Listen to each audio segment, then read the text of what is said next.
فلفل تيفي سلام وسناي أبكلو كرنعات عالم بمخوان مدبات فلفل تيفي تكاتاتلو كبرانن كميتغونا نلومون كم تلمود زتفلالي مدبات حزنا متئنا لنا دقيمة سناي مكتتال كمون كبرانن سابسكرايب بمقبار أبالات بيتسب فلفل تيفي كتكونو دقيمة بتحتنا يعدم لايك نفيديونا حقازيو أبوتا رئيتوون حساباتكم بمقداف نمدباتنا حقاز زخون رئيتوتات كتصحفو دقيمنا بتحتنا نعدم شير بمقبارون نابزي بوصح نخبتصح ناي وترو دغفكم اي فلينا مبارن لومي زبلكو مدبات انتاي يمسل حبيرنا نكتاتل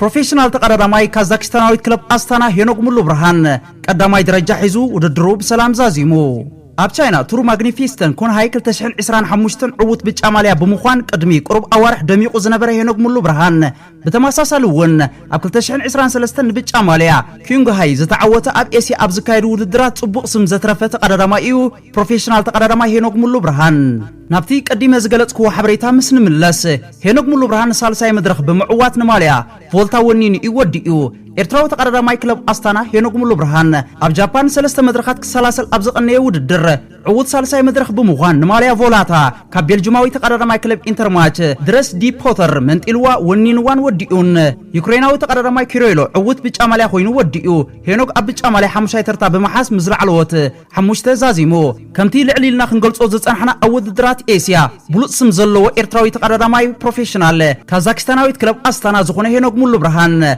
اب چاينا ابستخايد تور اب 2025 عوت بچاماليا بمخوان قدمي قربا وارح دميقو زنبره هينوغ بتماساسالون اب 2023 نبچاماليا تعويتلان يريو سلازي اب اسيا اب زكايد وددرات صبق سم زترفه تقدادماي كوينلو بزيكازي هينوك ملو برهان نبچاماليا زرواندا 2023 ونينو لوما عمت ابستخايد اب زرواندا ون بوسانه كوميشنر زازاميت مدرخ بسنكي زناب كسابت قارص بتصبيب كالي تبليصو بزنبره كالاي ترتحيزو مودو يذكر هينوك ملو برهان اتنكون شامبيون افريقيا سلسته غزي استعوتلو تقدادمايو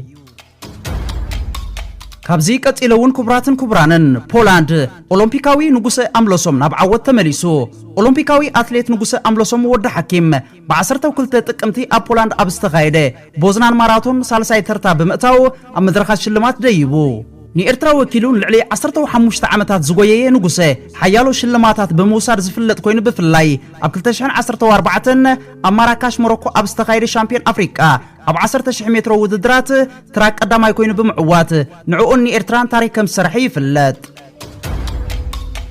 كابزي قتيلون كبرانن بريزيدنت هاجر غبصي عبد الفتاح السيسي لومي ابزهابو قال نماياون هاجراون دحنت هاجرو اواق عداغا خمزي اتو ادلاي سغمتታት نخوسد زقمو كمزي له يطنققالو غبصي بغداي نيل اتي ايثيوبيا تخطلو زلا زي حلافنتاو اكايدا دو كتبل انت زي كوينو كله ادلاي سغمتታት كوسد يتبلالا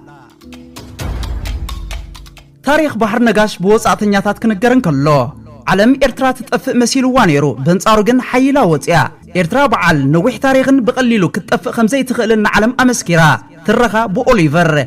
أبز فيديو تقليتو خمزلو إرترا ناي قدم كارتا كابز زلاتو تقفح خمز نبرتي زرئي تنيلنا نسمعيو أبقصالون نزمدب صوميقنا بحتر زبلنا باخم كنقربو مخوانا دقيمنا خنحبر نفوتو Amazon Store استفلا عن payment plan كلنا خلو حركة ودما أزيجو credit card debit card كمون كلنا إن PayPal كون كلو تتكلم PayPal إن كلنا مستخونجن لا تزخنا payment plan على سلازي لا يزخنوا أجد قلت زي تتكلم تخدكونو بخبرية عدماكم مصوب ستور بقل الزبلة كي شجاجرة دخلنا قنيسو حسب لبنا أنداس مرة نخلو بمعرة أبستفلا ليكرنعات علم زنبر نابس درؤو بيتسب مقربو فتوتي ممهرت متعبيتي ناب محزا ناب ساندا ناب أداني ناب أموحاتن حوابا ياكوي كوتاس بمصوب ستور زين الأخ قلل بزبلة بغمي نزبل حتو قدم قرادم بتصفوتون سلوط أغلقلوتون نتقلقالي رفتا يعسلو أبويل إزق السن أبزغونا ساعات ملأختكم زقبل دليتاتكم كم مالئ نابزل لكم وأسبيزاكم زقبل أدها بسرحو زي مات ألوكم مصوب ستور سدرابيت زبسر برتعوي واقا حساب لبزا سمر سلازي مرجعكم يخون مصوب ستور ملأختكم تحنقيتو بقيحاتو صحي كي برقات كبرر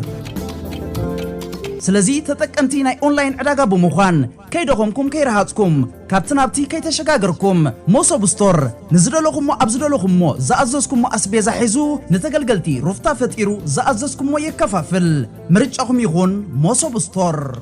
يغنينا إن كنتات نقولنا قاعد ترسعوا باي እዛ ኣብዚ ቪድዮ ንዕዘባ ዘለና መጽሓፍ ብኽቡር መስዋዕትነት ዝመጸት 99.8 ሚእታዊት ካብ ህዝቢ ኤርትራ እወን ናጽነት ዘድመጸሉን መሬታውን ማያውን ኣየራውን ግዝኣት ኤርትራ ሕድገት ክግበረሉ ዘየፍቅድ ጸጋ ህዝቢ እዩ። እዛ ብሓደ ካብ ቀንዲ መራሕቲ ሰውራ ኤርትራ ዝኾነ ስውእ ተጋዳላይ አልአሚን መሐመድ ሲዒድ ዝተጻሕፈት ኣገዳሲት ሰነድ ሃገር ቀንዲ ሕመረታ ኤርትራዊ ሃገራዊ መንነት ሕድገት ዘየፍቅድ ህዝቢ ኤርትራ ብሕግን ብሓይልን ዝረጋገጾ ክቡር መሰል ምዃኑ እያ ተስተምህር። ክነንብባ ደጊመ ብትሕትና ይዕድም። أنت كوكب سمين معاري رئيقة زي تسكب نتشوتي حقري انت كنكون الكيد دالي لعنا عامينك تكيسكي هدري أنت كوكب سمين معاري رئيقة زي تسكب نتشوتي حقري انت كنكون الكيد دالي لعنا عامينك تكيسكي هدري ካብዚ ቀፂለውን ክቡራትን ክቡራንን ተኸታተልቲ ኣብ ክልል ኢትዮጵያ ዘይባህልን ዘይግበርን የለን ግርም ይዝብለካ እዛ ኣብ ቪድዮ ንዕዘቦ ዘለናውን ሕጂ እውን ሃለውለው ክብል ተዓዚብና የለና ምቕናይ እዛ ኣብ ስእሊ ትርእይዎ ዘለኹም ናይ ዕድመ በዓል ጸጋ ኣብ እዋን ስርዓት ደርጊ ኣባል ሓይልታት ኢትዮጵያ ዝነበረ ኮይኑ ኣብ ወደብ ዓሰብ ብሰራዊት ህዝባዊ ግንባር ተማሪኹ ድሕሪ ናጽነት ድማ ናብ ሃገሩ ዝተፋነወ ደርገኛ እዩ። ኣብዚ ሰሙን እዚ ምስ መደበር ቴሌቪዥን ኢትዮጵያ ኣብ ዝገበሮ ቃለ ምሕትት ድማ ስርዓት ብልጽግና ባሕሪ ኢትዮጵያ ንምምላስ ዝገብሮ ዘሎ ጻዕሪ ከም ዘድንቆን ብህይወት ከሎ ወደብ ዓሰብ ናብ ኢትዮጵያ ተመሊሱ ክርኢ ከም ዝምነን ብምግላጽ ምስ ሞተ እውን ኣብ ወደብ ዓሰብ ክቕበር ተላቢኑ ብለኩም እንታይ ዝብል ዘሎስከ ናብታ ቪድዮ ከብለኩም። ባህር በር ኢትዮጵያ ድጋሚ እንደገና እጇ ማስገባት አለበት የሚል ትውልድ ተነስቷል። አዲሱ ባህር ኃይል ቦታውን ሲይዝ አብሬው እሄዳለሁ። ድንገት ደክሜ እንኳን ባርፍ አጽሜ እንዲቀበር የሚል ውስጥ ስሜት አለኝ። ሓታቲት ናይ ባሕሪ ኣፍ ደገ ኢትዮጵያ ዳግማይ ናብ ኢዳ ክትመልሶ ኣለዋ ዝብል ወለዶ መጺ ኣሎ ወይ ተበጊሶ ኣሎ ዝብል ሕቶያ ኣቕሪባትሉ ውርንጭላ መላሲ እዚ ኣብ ቪድዮ ንዕዘቦ ዘለና ናይ ትማሊ ምሩኽ ደርገኛ ሓድሽ ሓይሊ ባሕሪ ኢትዮጵያ ቦታ ምስ ዝሕዝ ምስኦም ሓቢረ ክጓዓዘ ምናልባት እውን ዓቕመይ ደኺምኒ ምስ ዝመውት ኣብ ዓሰብ ክቕበር ዝብል ስምዒት ኣብ ውሽጠይ ኣሎ። ነዚ ሃለውለው ዝብል ዘሎ ዝተረፈ ዕድሚኡ ብሰላም ከየስተማቐር ኣብ ሃተፍተፍ ኣትዩ ዘሎ ደርገኛ ምሩኽ ገለ ኤርትራውያን ሃለውለው ዝብል ዘረባ ምስ ሰምዑ ከምዚ ብምባል መሊሶምሉ ኣለዎ። ካብ ናይ ሻዕብያ ጥይት ዘምለጠ ናብ ሓወይ ውሰዱኒ ይብል ኣሎ እዚ ኸርናፍ ዒሉ ብምባል እዮም ኣብ ማሕበራዊ ሚድያ መሊሶምሉ።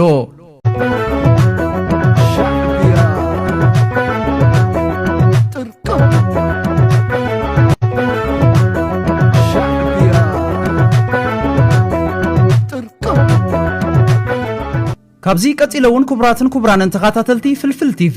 ብልጽግና እንተ ዓበደኸ ኢትዮጵያ በዚ ሕጂ ዘላቶ ቁሞና ተኣማሚና ናብ ኩናት ክትኣትወሉ ዘኽእላ ዝኾነ ዓቕሚ ከም ዘይብላ ዘከራኽራ ኣይኮነን። ኤርትራ ካብቲ ኣህጉራዊ ቤት ፍርዲ ዝውስኖን ዝተመልከተን ኣህጉራዊ ደቡ ወፃኢ ዝሓዘቶ ወይ ክትሕዞ እትሕልን ዝኾነ መሬት የለን። ከምኡ ድማ ካልእ ምስ ኤርትራ ኩናት ንምኽፋት ዝዕድም ዝኾነ ምኽንያት ኣይቀረበን ስለዚ የለ እቲ ክኽወል ዘይከኣል ሓቂ እዚ ክንሱ ስለምንታይ ደኣ መንግስቲ ብልጽግና ኣብ ጸጽባሕ ድምፂ እንዳወሰኸ ዝኸይድ ነጋሪት ኩናት ዝድስቕ ዘሎ ስለምንታዮም ከ ጎይቶታቱን መጋበሬታቱን ምስ ኩሎም ናይ ኩናት ነጋዶ ሰሚሮም ኣብ መንጎ ኢትዮጵያን ኤርትራን ኣብ ውሽጢ ሓፂር ግዜ ኩናት ክውላዕ እዩ እንዳበሉ እዝኒ ሰብ ዘጽምሙ ዘለዎ ቅድም ቀዳድም መንግስቲ ኢትዮጵያ ኣውራ ኣብዚ ኣቲናዮ ዘለና ዘመና ሓበሬታ ስነ ኣምራዊ ኩናት ዓቢ ክፋል ምናልባት እውን እቲ ዝዓበየ ገደ ዝጻወት ዓቕሚ እዩ ዝብል እምንቶ ኣሕሪሩ ክህሉ ይኽእል እዩ። በዚ እምነት እዚ ተደሪኹ ጸገም ህዝቢ ኢትዮጵያ ግፍዕታት ናይቲ ስርዓትን ብምኽዋል ኣቃልቦ ህዝቢ ካብቲ ኣብ ክልላት ኣምሓራን ኦሮሞን ዝካየድ ዘሎ ኩናት ኣብ ትግራይ ዘሎ ወጥሪ ክጥምዘዝ ቀልቢ ህዝቢ ኢትዮጵያ ክማረኽን ዝግበር ዘሎ ጻዕሪ ክበሃል ይከኣል። በቲ ካልእ ወገን ድማ ንህዝቢ ኤርትራ ንምርባሽን ንምሽባርን ብኡ ኣቢልካ ካብ ቀንዲ መደባቱ ንምኹላፍ ዝግበር ዘሎ ኮንቱ ፈተነ ክኸውን ይኽእል እዩ። ኢትዮጵያ የማይናወጥ ብሔራዊ ጥቅም አላት። ዓለም ዛሬ ይስማ። የቀይ ባህር አክሰስ ሰላማዊ በሆነ መንገድ ኢትዮጵያ ያስፈልጋል። ካላይ እዚ ሎሚ ጽባሕ ኩናት ክጅምር ይኽእል እዩ። ካብ ኢትዮጵያን ኤርትራን ሓሊፉ ንቀርኒ ኣፍሪቃን ቀይሕ ባህርን ክልክም እዩ። ዕንቅፋት ንግዳዊ ምንቅስቃስ መራክብ ኣብ ቀይሕ ባሕሪ ከስዕብ እዩ ዘይምርግጋእን ሽግርን ህዝብታትን ከባብን ከጋድድ እዩ ዝብል ፕሮፓጋንዳ ንምትእትታው ናይ ገዳም ሓይልታት ሞስኮት ንምኽፋት ዝዓለመ እዩ ቡራኬን ደገፍን ገዳማዊ ሓይልታት ንሰምዖ ዘለና ጫውጫውታ ስርዓት ብልጽግናን ኣብ ልዕሊ ኤርትራ ብጠቐነን ስልበጣን ክስነ ጸቕጢ ንምሕያል እንተኮይኑ ኣይስርሕን እዩ ኩናት ምውላዕ እሞ ቅድሚ ሕጂ አንጻር ኤርትራ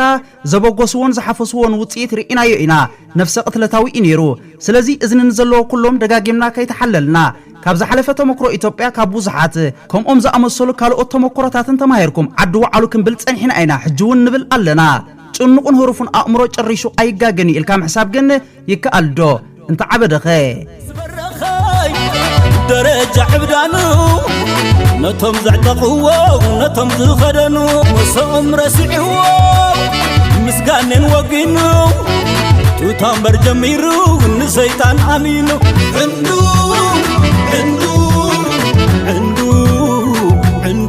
ዕንዱ ነገር እዩ ኣጊዱ ካብዚ ቀፂለውን ክቡራትን ክቡራንን ተኸታተልቲ ፍልፍል ቲቪ ውድቀት ብልጽግናን ዘቐሰሞ ምሁሮን ውድቀት መንግስቲ ብልጽግና እምብዛ ይሃጽጽ ኣሎ በዚ ዝተሻቀሉ ምሁራን ኢትዮጵያ ሃገር ንምድሓን ንጓየ ይብሉ ኣለዎ ብርግጽ ምቅልጣፍ ዘድልዮ ግዜ እዩ ሃገር ድሮ ኣብ ገማግም ብታነ በፂሓ ኣላ ትግራይ ብምልኡ ዝበዝሐ ከባቢታት ኣምሓራን ኦሮሞን ካልእ ሰፊሕ ገጠራት ካብ ቁጽጽር ወፃ መንግስቲ ወፅዩ ብልጽግና ኣብ ጸቢብ ዓንከል አዲስ አበባ ተኾርሚዩ ዕለተ ውድቀቱ ንምንዋሕ ዝሰሓግ ዘሎ ስርዓት ኮይኑ ኣሎ ጠንቂ ውድቀት ብልጽግና ብዙሕ ሓተታ ዘየድልዮ ንጹር እዩ ቀዳማይ ሰልፊ ብልጽግና ውላድ ይህወደግዩ ናቱ ሓድሽ ረአን ሓሳብን ኣየምጽአን ዝዓበየ ጠንቂ ውድቀቱ ብስምዒት ተረኝነት ነቲ ተኾስኪሱ ዝዓበየሉ ዓሌታዊ ከፋፋልን ኣናቋትን ፖለቲካ ክእርም ተብዓት ዘይምጥራዩ እዩ ካልኣይ ደገፍ ፋይናንሳዊ ትካላት ንምርካብ ዝተኣታተወ ጉጉይን ዘይተጸንዐን ቅርጻዊ ምትዕርራይ ዘኸተሎ ቁጠባዊ ውድቀት ምስ ጉዕዙ ብልሽውናን ምሕደራን ኣብ ህዝቢ ፈጢርዎ ዘሎ ሕሰምን ምረትን ሳልሳይ ኣብ ነብስኻ ዘይምእማን ኣብ ሓይልታት ግዳም ምምርኳስ ንረብሓታቶም ምኽዳም ኣብ ክንዲ ሰናይ ጉርብትናን ሓበራዊ ዕቤትን ትካቦ ሰኒእካ ተለኣኣኺ ብምዃን ጎረባብቲ ምትኹታኽ ራብዓይ ፍሹል ተመክሮ ክደጋገም ምህቃን ብሕልሚ ምስፍሕፋሕን ሕማም ባሕርን ህዝቢ ኣራሲንካ ኣብ ግጭት ዕምርኻ ክትናውሕ ምሕሳብ ሓሙሻይ ብሰንኪ ጉጉይ ቅማረን ዘይብቑዕ ሰራዊትን ኣብ ኩሉ ከባቢታት ዘጋጥሞ ዘሎ ወተሃደራዊ ስዕረትን ሰብኣውን ንዋታውን ክሳራ ሕንሕነ ስዕረት ኣብ ህዝቢ ዝፍጽሞ ዘሎ ጭፍጫፈ እዚ ጠንቅታት ውድቀት እዚ ብኸፊል ወይ ብምሉእ ጠንቂ ውድቀት ዝሓለፈ ተኸታተልቲ ስርዓታት ኢትዮጵያ እዩ ኣብዛ ሃገር ንምድሓን ዝግበር ዘሎ ጻዕር እምበኣር ነዚ ዝደጋገስ ጌጋታት ዝኣሪምካ ማእዝን ህንፀት ሃገር ዘስተኻኽል ክውንነታውን እስትራቴጂካውን ሓሳብ ምፍላቕ ወሳኒ እዩ ምንጪ ናቕፋ ፕረስ ካብ ዝቐፂል እምበኣር ሓደ ካብ ኣዝየ ዘድንቆም ካብ ፖለቲከኛታት ኢትዮጵያ ብፍላይ ካብ ክልል ትግራይ ነዚ ሕጂ ስርዓት ብልጽግና ዘልዕሎ ዘሎ ዝተፈላለየ ኣጀንዳታት ብኸም ዝስዕብ መሊሱሉ ኣሎ የቀኒልና ፕሮፌሰር አብርሃ ተኽሉ ኢትዮጵያ ጉዳይ ባሕሪ ተልዕል ዘላ ፖለቲካውን ኢኮኖሚካውን ኣጀንዳ ንምቕያር እዩ ይብል ኣሎ እዛ ቪድዮ ንከታተላ ደጊመ ሰናይ ምክትታል ጽቡቕ ናይ ኤርትራ ናይ ወፃኢ ጉዳይ ሚኒስተር ዑስማን ሳልሕ ምስ ኣብ ናይ ኣሜሪካ ፍሉይ ልኡኽ ናይ ኣፍሪካ ከምኡውን ምስ ተወካሊት ሕብረት ኣውሮፓ ኣብ ጉዳይ ቀይሕ ባሕሪ ዘተገይሩ ነይሩ መዚ ተታሒዙ ድማ ሚድያታት ኢትዮጵያ ኤርትራ ኣብ ጉዳይ ቀይሕ ባሕሪ ምስ ኢትዮጵያ ዘተ ከም ትገብር ድርድር ከም ትገብር ኣብ ስምዕ በፂሓ ኢለን እናፀብፀባ እየን እዚ ብኸመይ ክንሪኦ ንኽእል ከምኡ እንተኮይኑ ኸ ትግራይ ዘለው ኣሉታዊ ፅልዋ ሓሰቲ መጀመርያ ከምኡ ዝብል ሓንቲ ኦፊሻል ዝኾነ ክሬዲቢሊቲ ዘለዎ ሓበሬታ የለን ብዛዕባ ተጠቃምነት ክንውግዕ ንኽእልና እዚ ከዓ ፖለቲካ ዘይኮነስ ኢኮኖሚ እዩ ስለዚ ተጠቃምነት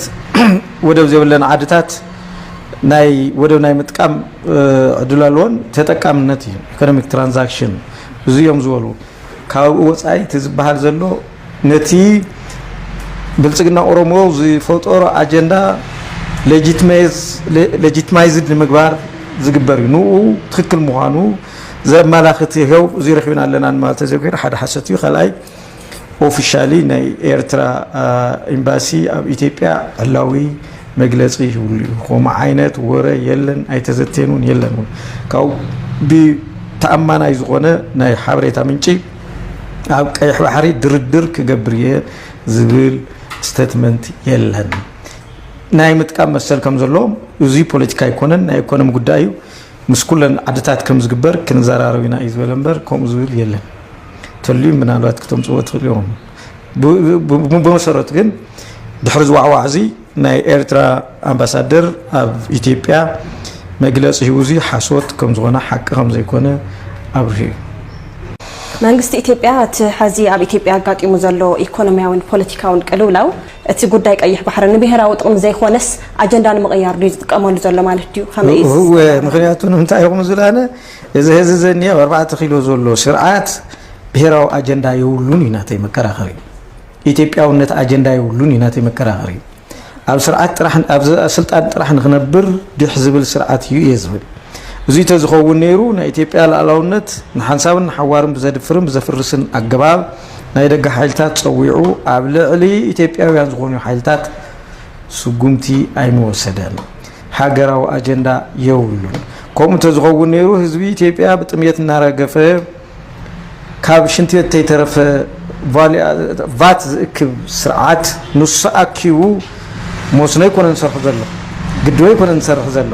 ንሕርሻ እታወት ኣይኮነን ዘምፅ ዘሎ ቤት ትምህርቲ ኣይኮነን ዝሃንፀሉ ዘሎ ክሊኒክ ኣይኮነን ዝህነፀሉ ዘሎ ታይዳ ኣፅዋሪ ዝገዝአሉ ዘሎ ስለዚ ኣፅዋር ገዚኡ እንደገና ነቲ ግብሪ ዝኸፈለ ነተን ኣፅዋር ንምግዛእ ግብሪ ዝተመንጨተ ህዝቢ ደጊሙ ዝድብድብ ዘሎ ስለዚ ብሔራዊ ኣጀንዳ ይብሉ ሃገራዊ ውግንና ይብሉ ኢትዮጵያውነት ቫልዩ የብሉ ክብርታት የብሉ ዝስርዓት እዚ ንህዝቢ ኢትዮጵያ ንምጽናት ዝሕልን ዘሎ ስርዓት ኢሉ ዝኣምን ስለዚ ናይ ኢትዮጵያ ኣጀንዳ ከሰጉም ዝኽእል ጉጅለ ኣይኮነን ተስፋሕፋሓይን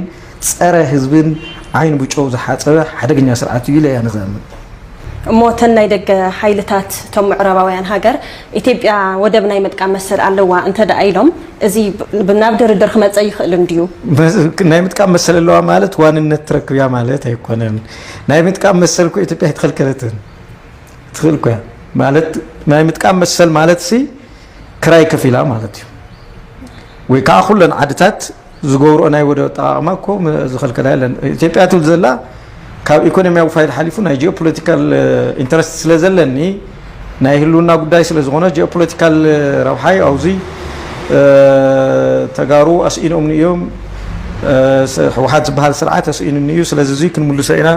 ታሪኻዊ ቦታና እዩ ኮዮም ዝብሉ ዘለዉ ስለዚ ክልቲኡ ተፈላለዩ ናይ ምጥቃም መሰልን ዋንነት ናይ ምህላው መሰልን ክልቲኦም ዘይራኸቡ ጫፋት እዮም ዋንነት ማለት መሬት ናትካ ምግባር ማለት እዩ ባሕር ናትካ ምግባር ማለት እዩ ናይ ምጥቃም መሰል ግን ከምቶ ጅቡቲ ንገብሮ ዝግበር ዘሎ እዩ ስለዚ ናይ ምጥቃም መሰል ከም ኣጀንዳውን ክለዓል ኣይመስለንን ዋዕዋዕ እውን የለ ናይ ምጥቃም መሰል ተኮይኑ መንቦሳ ክትጥቀም ከለኻ ልክ ኣብዚ እውን ክትጥቀም ትኽእል ኢኻ ጅቡቲ እውን ምጥቃም እኒአ ካልኦት እውን ኣብ ካልኦት እውን ትጥቀም ትኽእል እዚ ናይ ምጥቃም ጉዳይ እዩ ናይ ዋንነት ጉዳይ ኣይኮነን ስለዚ ክልቲኦም ዝተፈላለዩ እዮም ናይ ምጥቃም ከዓ ናይ ኢኮኖሚ ትራንዛክሽን ስለ ዝኾነ ከምዚ ዓይነት ፕሮፓጋንዳ ከምዚ ዓይነት ናይ ሚድያ ሞቢላይዜሽን ኣዋጅ ኣየድልዮን ስለዚ ክልቲኡ ተፈላለዩ እንቱ ናይ ኢትዮጵያ ናይ ብልፅግና ወታደራዊ እኽብካ ማለት ከም ትብሎ እቲ ናይ ኢትዮጵያ ናይ ወታደር ዝታይ መከላኸሊ ኮት ኣንኮት እቲ መከላኸሊ ከምኡ ክብሎ ስለ ዘይደልዩ እሱ ዘውፅኦ መግለፂ ሪኢኹም ተኮይንኩም እቲ ባሕርስ ናትና እዩ ኣብዚ ኩሉ ሰብ ክስለፍ ኣለዎ እዚ ይኾነን ዝብል ሓይሊ ከዳዕ እዩ ግዛዕ ምዛዕ ብዝብል ኮ ቀሚጥዎ ስለዚ ክልቲኡ ተፈላለዩ ምዃኑ ምርኣይ ኣገዳሲ ይመስለኒ ኢትዮጵያ ወደብ እንተዳኣ ረኺባ ንትግራይ ሓደጋ እያ ክትብል ትስማዕ ኢኻ መምህር ብኸመይ ምክንያት እያ ማለት ሓደጋ ትኾነሉ ምክንያት እንታይ እዩ እዚ ብጣዕሚ ፅቡቕ ኣነ ሃገረ ትግራይ ምግሃድ እየ ዝኣምን ስለዚ ሃገረ ትግራይ ዘይተኣምን ሓይሊ ንትግራይ ከተጥፍእ ትደሊ ዓዲ ተወሳኺ ጂኦፖለቲካል ረብሓን ፅዕንቶን ክፈጥረላ ዝኽእል ጉልበት ክትረክብ ከላ ትግራይ ሃገርነት ሲትረፍ ከም ህዝቡን ናይ ምናር ዕድሉ ፀበ ስለ ዝኾነ ካብዚ ተወጊሰ እየ ዝሪኦ ትመርኣየ ትግራይ ሃገር ክትኮን ኣለዋ ዝብል እምነት ስለ ዘለኒ ኢትዮጵያዊ ንዝኾነ ትግራይ ኣብ ኢትዮጵያ ቀሊጣ ክትተርፍ ኣለዋ ዝብል ኢኮኖሚያዊ ትራንዛክሽን ግዛዕ ዝርኢ ትግራዋይ እዚ ሕማም ርእሱ ዘይክኸውን ይኽእል እዩ ምስታ ኣነ ዝብሎ ዘለኹ መትከል እውን ዘይክስማዕማዕ ይኽእል እዩ ስለዚ ኣነ ከምኡ ክብል ከለኹ ትግራይ ሃገር ክትኮን ኣለዋ ስለ ዝብል ኣብ ኢትዮጵያ ክትፀንሕ ይብላን ስለ ዝብል ኣብ ኢትዮጵያ ምፅናሕ ንትግራይ ምቕላጥን ምጥፋእን ካብዚ ንላዕሊ ምድንጓይ ብዕድል ህዝቢ ትግራይ ምብያን እዩ ኢለ ስለ ዝኣምን ካብዚ ተበጊሰ ከዓ ነዛ مغلطيت كان مطفيت كان زغونت عدي ليفرج كفتر زخيل زخونه عينت نطبي حدقه ايله ስለዛምን ካውስ ተግሲ ይኸሙዝ ጽቡቅ በልጽግና ውዕል ፕሪቶሪያ እንተ ፍሪሱ ትግራይ ህሉን አን መድሓን ክትብል ምስ ሓደ ወገን ክትስለፍ ኣለዋ ኢልኻ ነርካ ምስ ሓደ ጥራሕ ይኹን ኢለ ምስ ዝኾነ ምስ ዘዋፃ ወገን በቃ ምክንያቱ ክሳብ ጠጠው ኢልና ዘለና ብውዕል ፕሪቶሪያ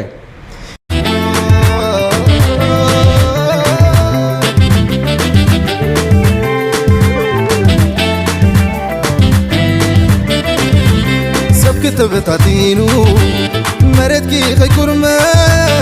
ابدا اللايو صبرخي خيدرم تمايكي دميقو تكيسكي حداري سلاز سمرناس اوقفنا يا مدري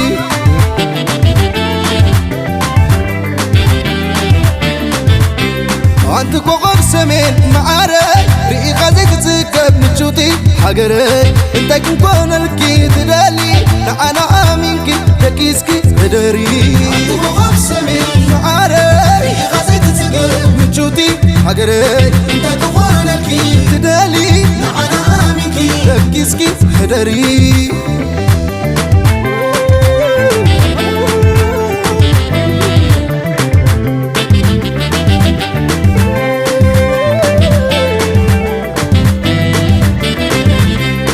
تبتاتينو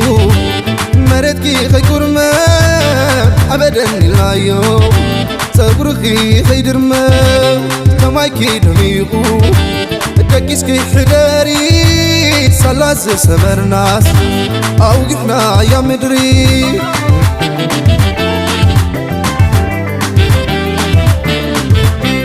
انت كوكب سمين معاري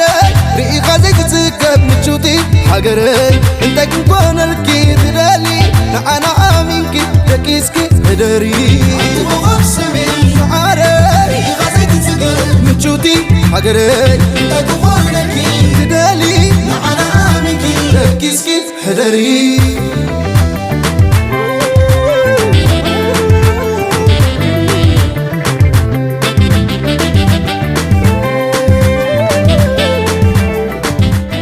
كساب بخالي فيديو زملسكم تطعمو سسناي تطعمو دقريمي نعصبات ودقت وودقنيتنا هاغراو خبرت زلالماو زخرن سماعاتاتنا وترو عوتن حفاش